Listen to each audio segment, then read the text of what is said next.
Hello guys, and welcome back to today's video. My name is Zeke, the programming guy. In today's video guys, I want to show you how to add event reminder to Instagram post. Right, it's very simple guys. Now let's get started. Now the first step for you to take is to open your Instagram app just like this, and then click on the plus sign at the top right corner. Then you have to choose the post option at the bottom of your screen.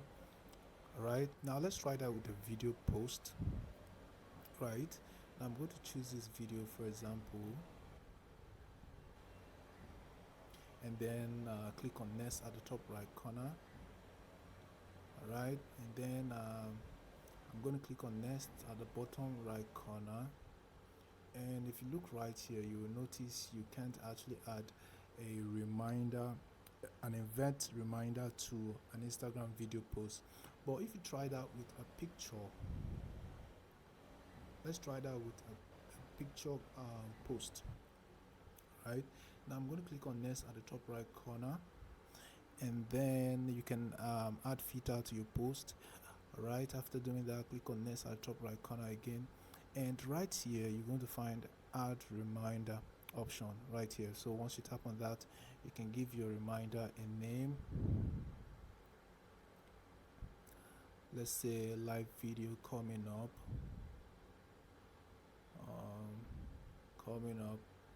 right now the start time.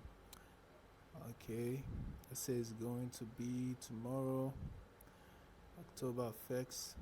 That's how the time I'm making this video, and this is going to be the time. Then I'm going to click on done, and then click on done again at the top right corner.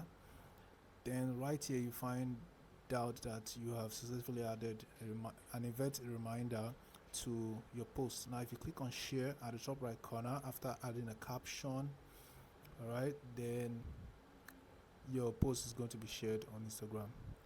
So guys, this is how you can add an event reminder to your post on Instagram, but I think this option is only available for iPhone users because I couldn't do this on my Android phone, so definitely it's only for iPhone users.